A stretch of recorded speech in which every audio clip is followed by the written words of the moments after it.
Hello, everyone.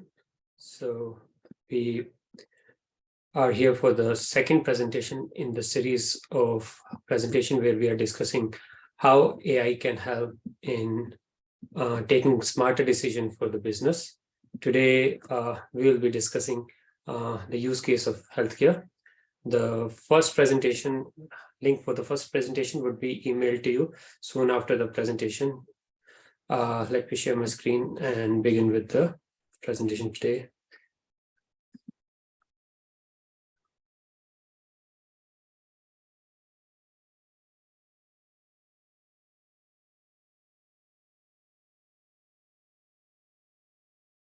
Okay.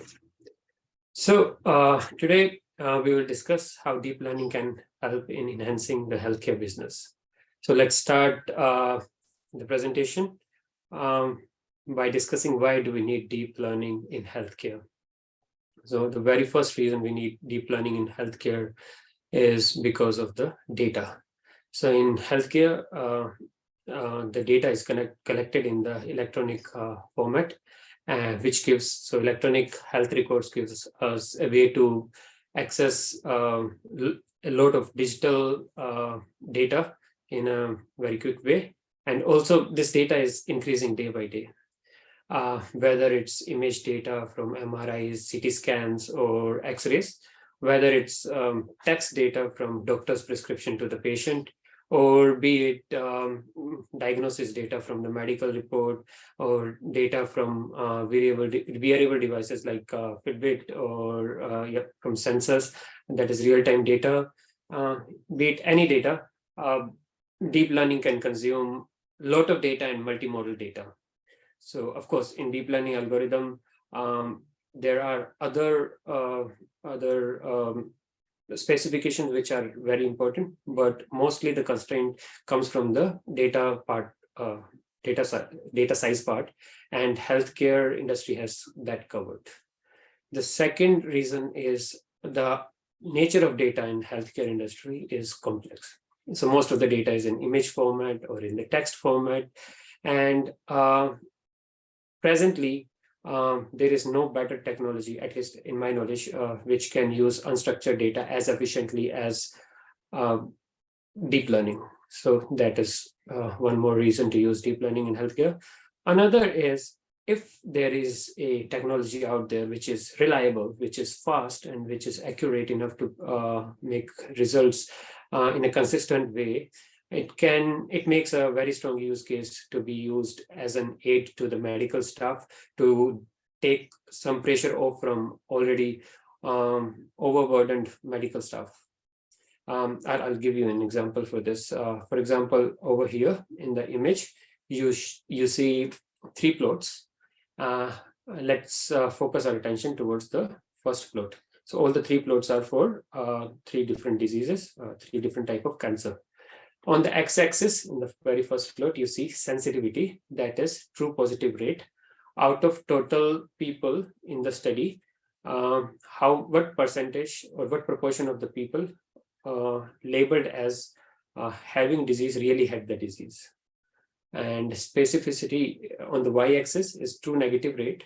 So out of the total people in the study, what proportion of the people who were labeled as not having the disease were really not having the disease. That's what it means. In the curve, the red point shows annotation by the doctor. Let's say this is the data for 1,000 patient, and that data was given to the 25 different dermatologists. Using their knowledge, they annotated the data, and knowing the ground truth, their results were measured, like how many of them were right, how many of them were true positive, how many of them labeled true negative as negative, and each of these red point comes in. Now, the blue curve is the curve which is made through the deep learning algorithm. If any point lie below the blue curve, that means deep learning algorithm is making better decision. If a point lies above the red curve, that means that point carved out by domain expert is doing better. On an average of all the dermatologists is shown by the green point over here in each curve. If you see, the green point in each of the plot is below the blue curve. That means overall deep learning model is performing better than on an average performance of the dermatologist in detecting this particular type of disease.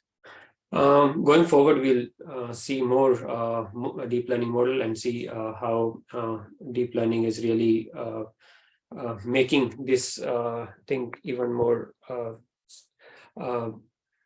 In different cases, it is giving even more accurate results. Some of the applications of deep learning in health sectors are listed down here. Now, be it any element in the health sector, be it doctor or hospital or maybe pharma company or any healthcare organization, they all are striving to reduce the job time, to reduce the overhead cost, to increase the performance, to increase the adherence to the compliances, to make the results more consistent. And all this is possible using deep learning in a very efficient and economic way. So using deep learning helps in revenue cycle management for healthcare organization. So deep learning is a technology which allow to treat a large volume of data quickly. It can detect inaccuracies in the data. It can automate redundant steps. So if there is any deep learning enabled RCM software, it can help a healthcare organization to streamline its revenue cycle, budgeting, and it can allow them to reduce their cost. That's why everybody wants a piece of this pie, and that's the reason deep learning is penetrating deep into healthcare at such a fast pace. Going forward, we will discuss some of the use cases of deep learning in healthcare. So very first use case is in genomics. So let's start by discussing what is genome and genomics. So genome is sum total of all the genetic information of an individual. In humans, this information lies within the nucleus inside the cell. And we know this information more commonly by the name of DNA. So what does it do? It gives instruction, or it carries out all the vital processes in the body, and even physical traits are decided by the sequences in the DNA. Now, genomics is the study which relates the DNA sequence with the molecular and physical characteristics of an individual. DNA sequencing is a technique which gives enough data, or which gives DNA sequence data, which makes it possible to construct the link between these two. The problem with DNA sequence is that it's huge, it's humongous. A human genome contains about 6 billion characters. Why characters? So whole DNA is made up of 4 different kind of molecules, and let's say each molecule is represented by letter C or G or T or A. So the permutation of C, G, T, A is the basically our DNA sequence. Now,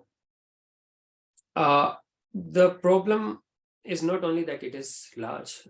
Another part of the problem is if you compare two sequences of the same species, they are going to be almost identical, and there would be variation at a very small place and in a very narrow region. Why are we interested in these variations? We are interested because these are the variations which are kind of related with maybe some disease. Okay. For example, let's say this is a DNA of normal tissue. Of course, it is going to be humongous, very large. We are cutting out some part of it. And this is the DNA of a tumor.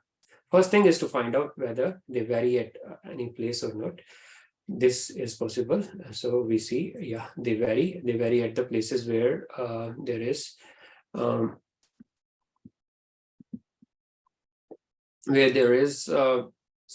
these red colored boxes. Now, does that mean that it's pathogenic in nature because it is having those variation. That is one thing which need to be confirmed.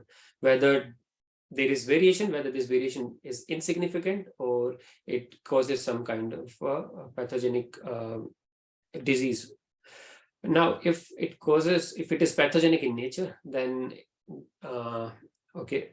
this part can be taken care by deep learning methods. So there are models out there which can detect whether there are variations and if these variations are pathogenic in nature or not.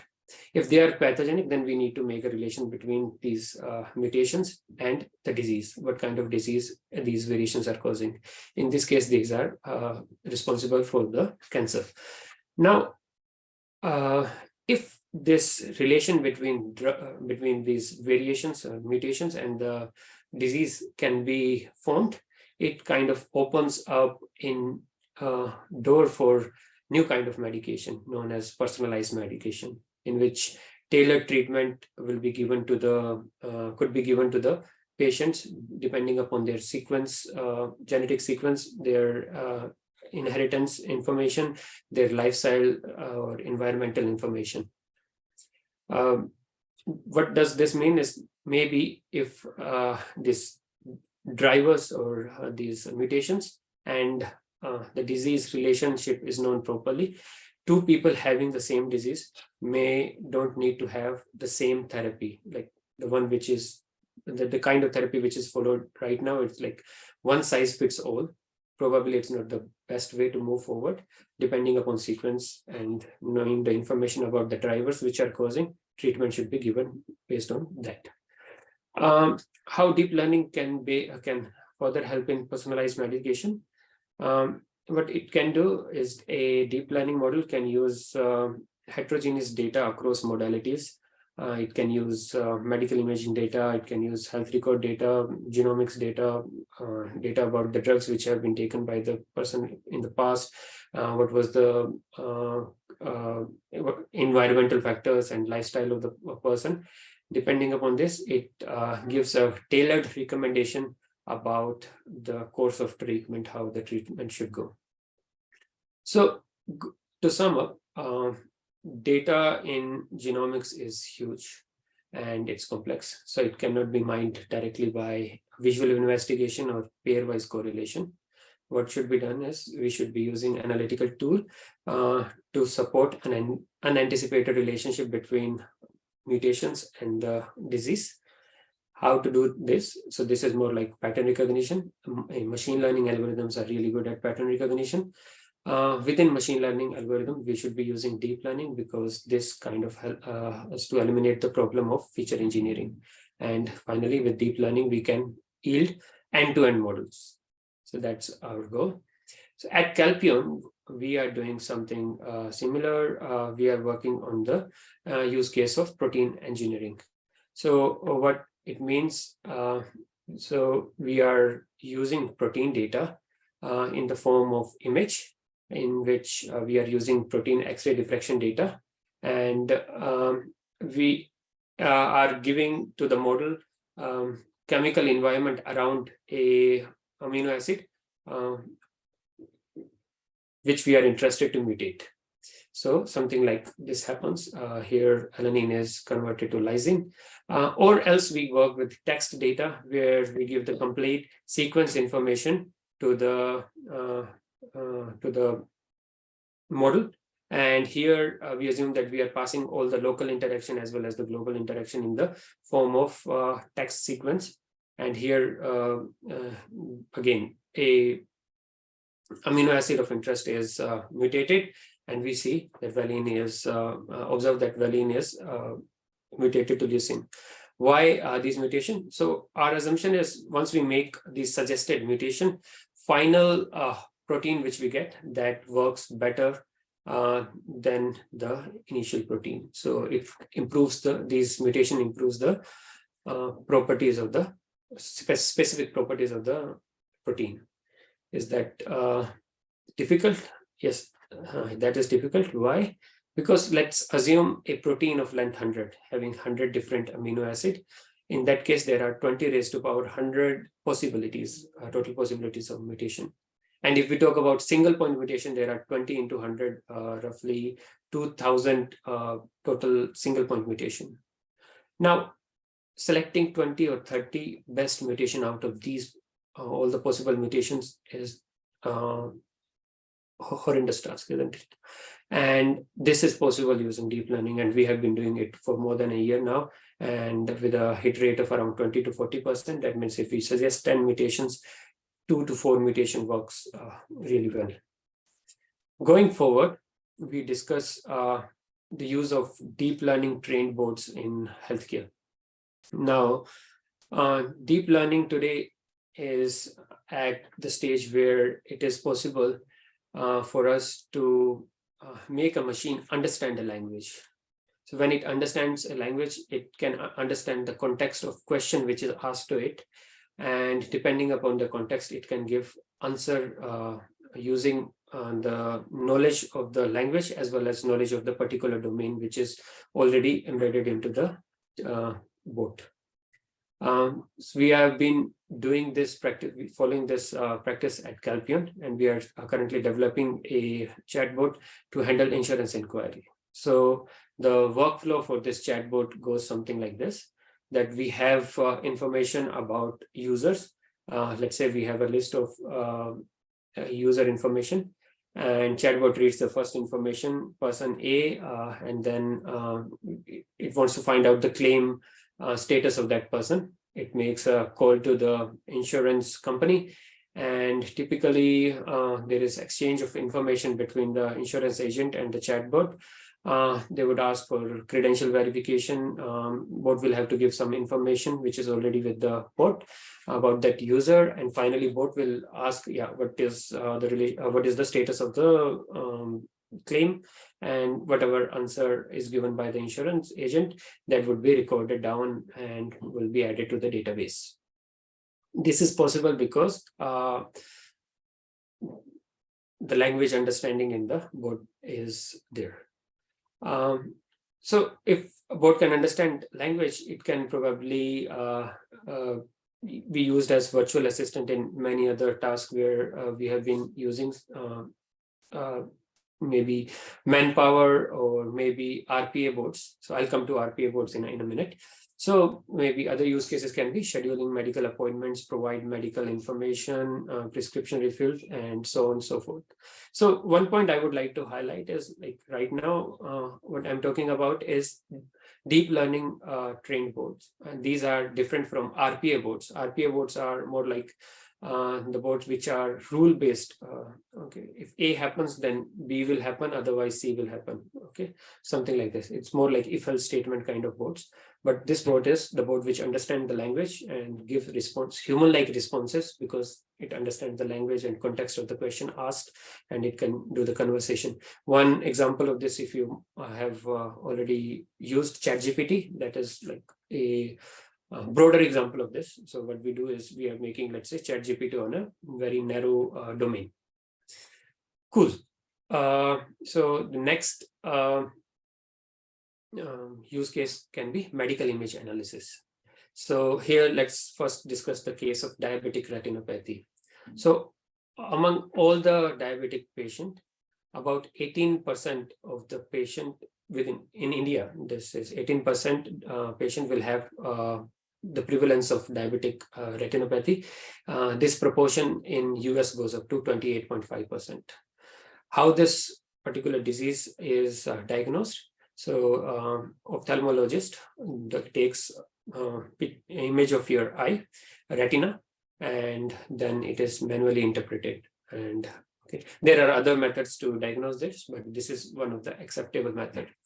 Now, if it is image analysis, which is done in person, maybe there can be problem in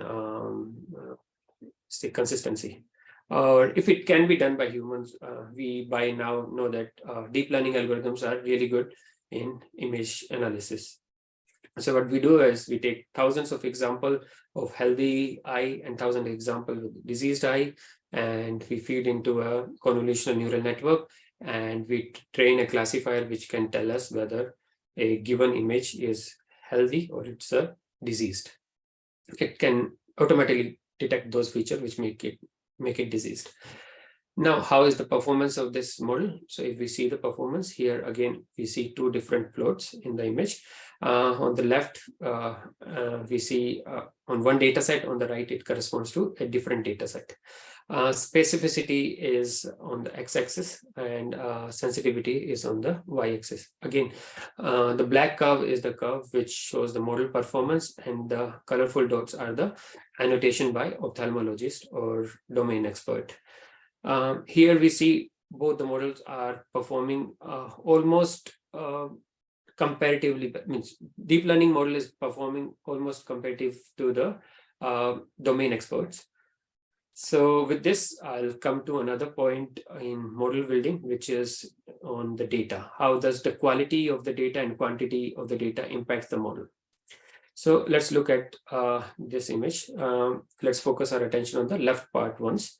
So here, the x-axis contains a number of images, so 20,000, 40,000, 60,000 images as we go from left to right. And on the y-axis is the performance of the model. So we observe that the model, to achieve the peak performance, it takes up to 45,000 images.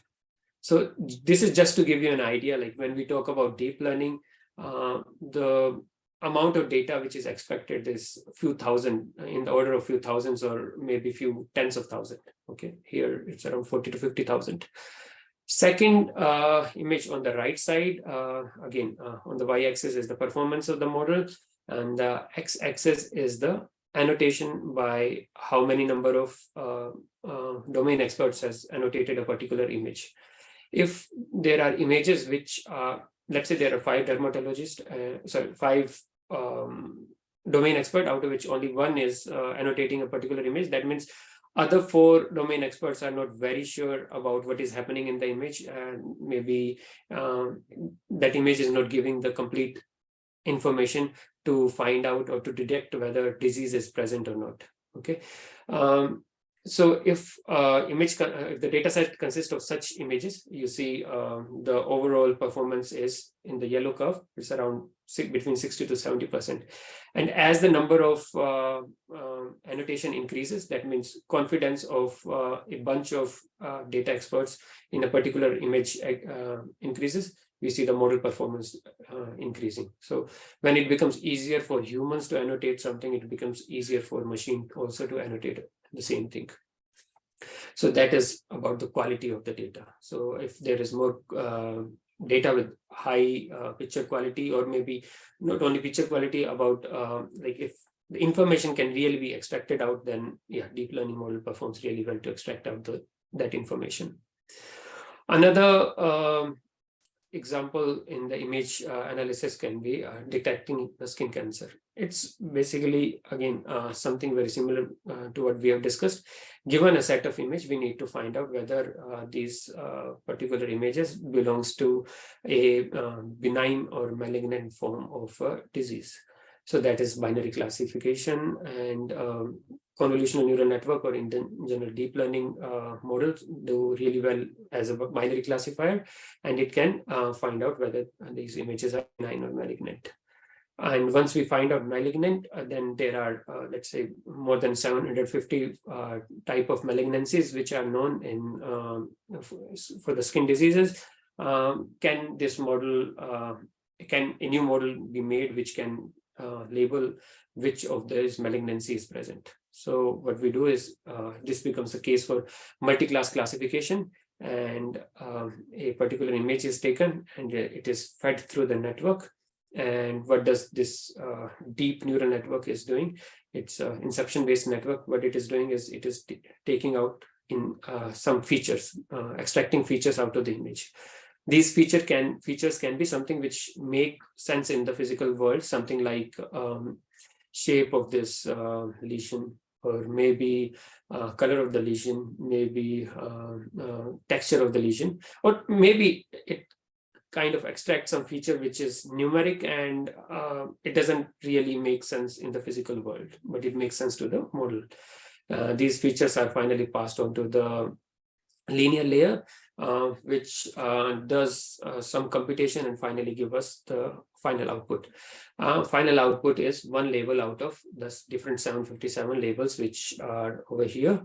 And what we see is the performance of this model looks something like this, which this is the curve which we have already seen in the very first slide. And here we see on an average model performance is better than the performance of a domain expert, and the domain expert average is represented by the green dot in each of the curve. And since this lies under the curve, blue curve, we say that deep learning model is performing better than the domain expert. Going forward, at Calpion, we are also doing some image analysis. We are using image analysis for CT scan. Now, one of the so the image over here is showing the CT scan of the abdomen, and let's say we are interested in some particular organ which is being shown here in this image. Let's say this circular part. So just to tell you, these images which we see right now, these are in the axial orientation. So let's say we are going from the bottom part of the patient to the let's say upper part. Okay, and if there is a artery which we are interested to see, let's say, and this artery coming from heart, it would be more like a tubular or cylindrical shape. But we are looking at the cross section of the artery, so it will seem like a circle to us in the image. So now what we want to do is we want to generate this artery. Okay, finally the image would look like this. Just to tell you, like, these images are not correlated. I'm just making something up to explain you the use case. Now, how does this work? So a radiologist who is trained to kind of diagnose or look at these images will go through these images. And when I'm saying like these images are from bottom part till the top part, let's say there are few hundreds of such images. Okay, and so radiologists will have to go through each of the image, will have to annotate this is the part of our interest in this image 1, this is the part of interest in image 2, and finally all the results can be concatenated to get this artery kind of structure. Now to make the task easier, maybe radiologists are using some kind of software which allow them kind of not to do some of the redundant steps which are there, but it more or less are using manual technique. It takes around 30 to 45 minutes for a trained radiologist to complete this case for one patient. Now, how can this be achieved faster? So deep learning can use segmentation, where we train a model where we tell, okay, these are the region of our interest and you have to detect this, and then deep learning can do this automatically. The task which was taking 30 to 45 minutes for a trained radiologist could now be done in a fraction of seconds. So there is some issue. Okay. Right. Moving forward, prognosis and improving the diagnostic accuracy. So there is next. This is our next use case. So in the form of electronic health record, we have a lot of information about the patient, and we do have the past information about the patient. If we use this past information in a right way, maybe we can predict about future health of the patient. That's what we are going to deal with here. So there are models like Deep Patient, which uses the past information to predict what is going to happen in the future. So it runs on a massive data set of several hundreds of thousands or maybe millions of patients.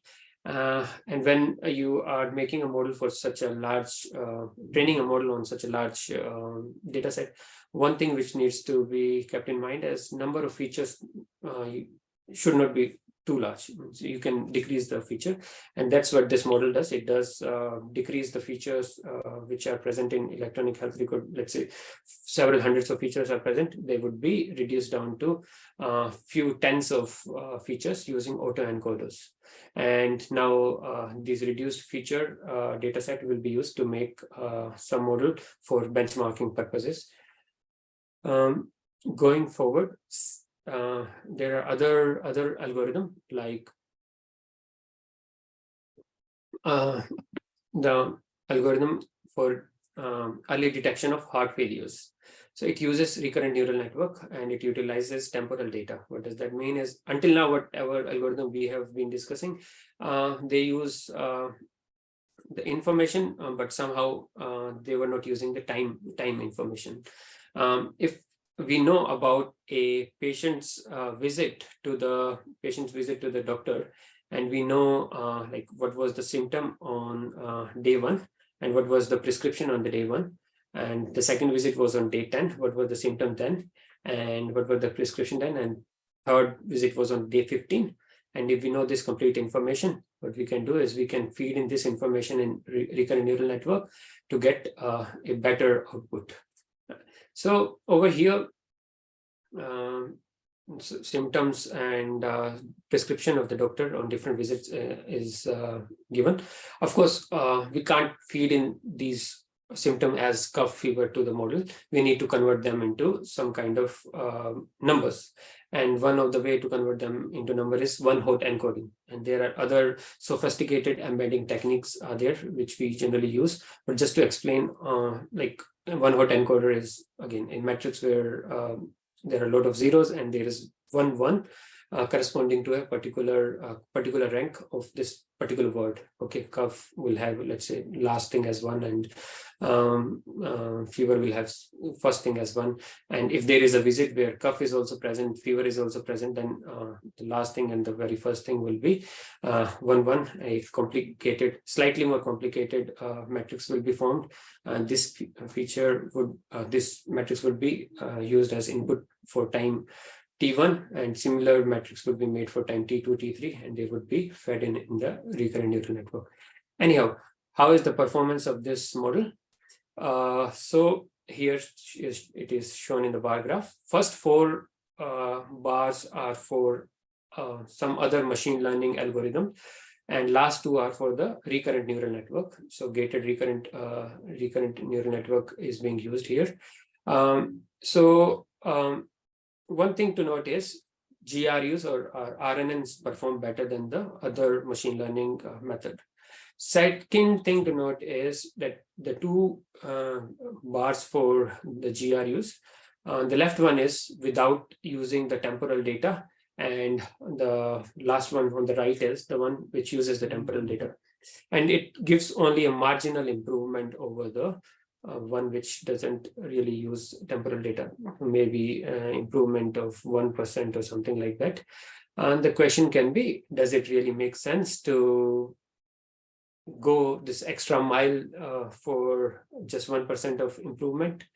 And the answer is yes, it does. Reason being, 1% over a small population of, let's say, 100 patients correspond to 1 patient. Maybe it's not that significant, but if you use this model for, let's say, 1 million patients, then this 1% corresponds to 10,000 patients, and it becomes significant over there. Good. Going forward, Dr. AI is another neural net architecture. What it does is it also takes information from the previous visit of the patient and tries to detect what happens in the future. Things are very similar to what we have discussed, so I'm going to skip. Next one is detecting the demographic patterns. So if you are sitting over the pile of data, it's one thing to find out information about a single patient, and what we can also do is use this data set to find out information about a region, what is happening within a particular demography. So let's say something like this was very important during COVID. So maybe a city which is connected by another country through an international airport, we would see COVID to rise there first. And after 15 to 20 days, it will spread to the other region surrounding that particular city. And this can give more information about how COVID is spreading or how any other disease is spreading. Here, deep learning is not only the way. There are other analysis methods which can be used in this one. But again, I just want to stress the importance of finding out demographic patterns from the data, because using these patterns wisely, hundreds of thousands of people can be impacted, or the health of hundreds of thousands people can be better protected, let's say. The next use case which we are going to discuss is about the real-time health monitoring. So with the evolution of technology, now the sensors have become so small that you can have so many sensors within a wearable device like wristwatch, where you can detect maybe blood pressure, oxygen level, pulse rate, and different vitals for different vital. And with the evolution of internet, what is happening now, the data which is collected here in the wristwatch can be passed on simultaneously to a server, where maybe deep learning model is running, and it is suggesting real-time health recommendation to the patient or to the people who are wearing this device, and it's kind of telling what to do, what not to do. And maybe this information can be viewed by doctor, and doctor can also pitch in. Or maybe assume another use case where there is a senior citizen who is wearing such a device, and he, let's say, falls down all of a sudden. Now this device has some mechanism through which it can detect that person has fallen down. And now what it does, it kind of looks what are the vitals of the information before that person fell and after the fall. And is it something which relates maybe to a condition like heart attack or something else? If it feels so, like pulse rate has dropped suddenly or BP has changed a lot, then it can maybe make a SOS message to one of the emergency contact numbers, and that means like there would be ambulance on the way. The person can be admitted to the hospital soon, and probably this can save the life or improve the health of the person sooner. With this, we will next discuss what are the barriers for the implementation of deep learning in healthcare. So we have seen different use cases, and we have seen it seems to work wonderfully well. If it is the case, then okay, is everything good, or there are something which can act as barriers for the implementation of deep learning? So there are some. First is annotation. The thing is, we have seen deep learning models they get their power from the data. Healthcare has a lot of data, but problem lies in like there are supervised learning methods which require labeled data. Like this image corresponds to this disease. And who will annotate the data? The domain expert, probably doctors, probably radiologists, probably technicians. And getting the annotated data becomes difficult. So that is one case. But here, maybe companies can invest more into this, and this problem can be solved. The next problem is poor or no explanation of the results. So when we are working in a public domain, of course, the explanation becomes one of the critical tasks. As such, neural networks are not completely black box because they have some general explanation, but that is very general. And if someone asks, like, you have used maybe 1 million parameters, can you explain to me each one of them? No, that is not possible. What is happening in each one of them? Overall, a general explanation definitely can be given. So yeah, this is one issue. Third concern is more of ethical in nature. whether who is accountable if something a wrong prediction is made. Is it the machine, or is it the developer who made the code, or is it the doctor who is using this code, or is it someone else? So these are the ethical issues. Probably with time we will come to an answer or an agreement with these questions. What happens to transparency, permission, privacy? The next point is about the policy level changes. These are required. So let's say as a developer within an organization, within two different teams, I've seen this data sharing of medical data becomes very difficult. And when there are two different organizations involved, it becomes even more difficult. So this is something which needs to be changed. Okay, and this can help technology to grow faster. With this, I will say that we came to the end of the presentation. I'll be more than happy to answer any questions if you have. If you have some queries which you want to write to us, please feel free to get connected with Calpion, and I will try to connect with you as soon as possible. Yeah, any questions, I'm happy to answer.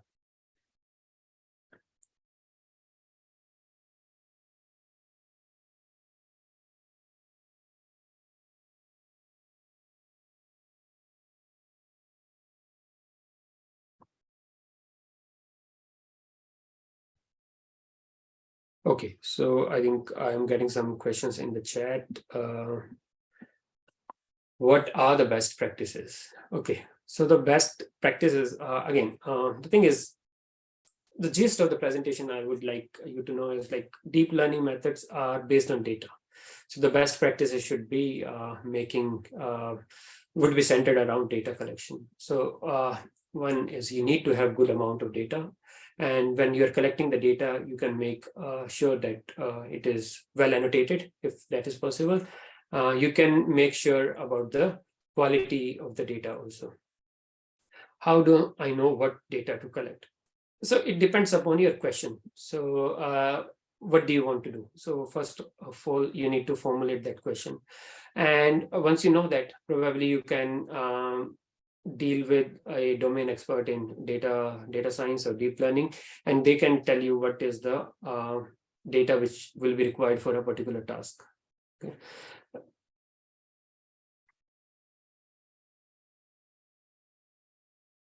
Okay.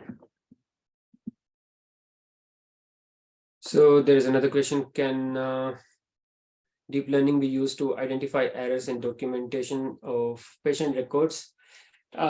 Yes, it can be. But again, the question is, for the training, we would need data where there are these errors, and then there are some annotation which correct these errors.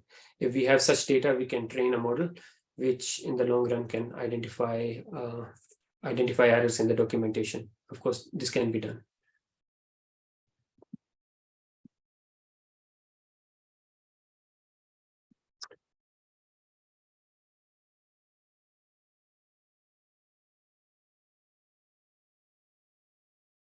Okay, how do we know which method should be used for a use case? Can you share an example? Yeah, means I've shared many examples as such in the presentation itself. So it again depends upon the question which we are forming. So let's say right now in the chat there was a question by Ravinder Chokalingam. He asked about can deep learning be used in identifying the error. So what he is referring to is he is referring to the text data. So so that means we need to train a model on the text. Now here, what kind of data we would require? We would require data which is very similar to the use case which we are dealing with. Let's say use case is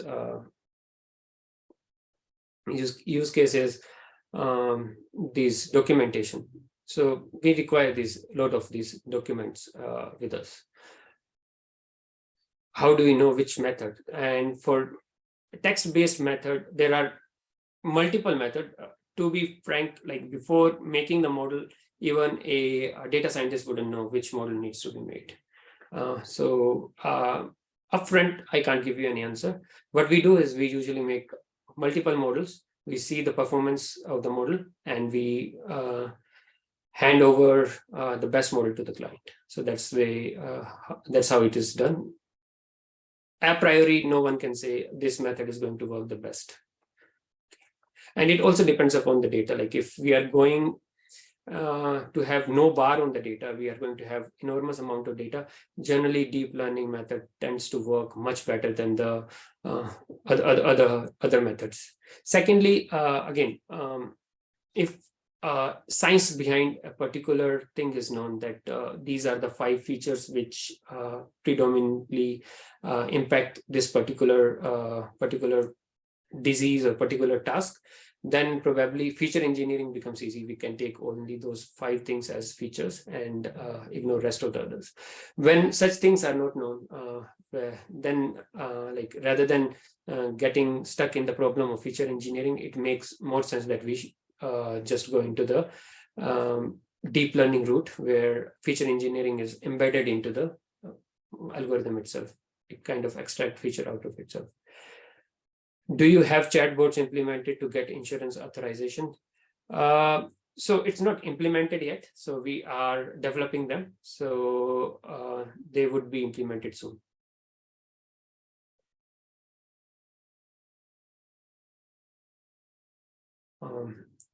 Any other question?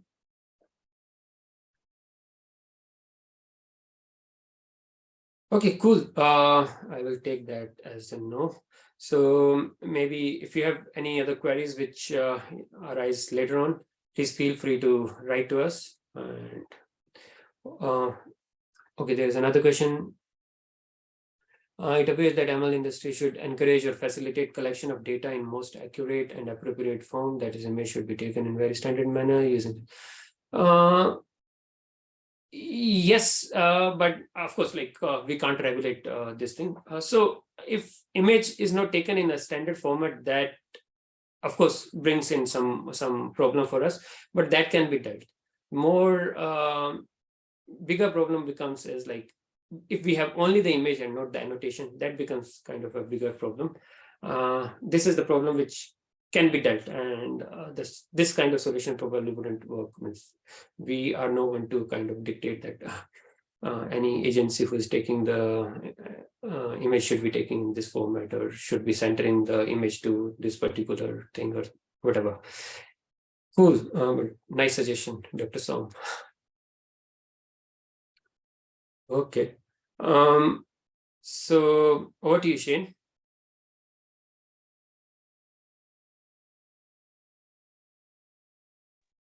Yeah, thank you. Thanks a lot, Manish, and thanks to everybody for joining us today. We really appreciate it. This is actually the second of the series of webinars that we're actually conducting specifically to actually give a perspective to CXOs and different individuals within organizations on what can actually be done using AI and deep learning, right? So thank you for joining in. Really appreciate, Manish. It was a great presentation. Thank you for that. And we shall be getting in touch with you again for the next in the series of these webinars. Thank you and have a great day. Bye-bye. Thank you, everyone, for joining. Bye-bye.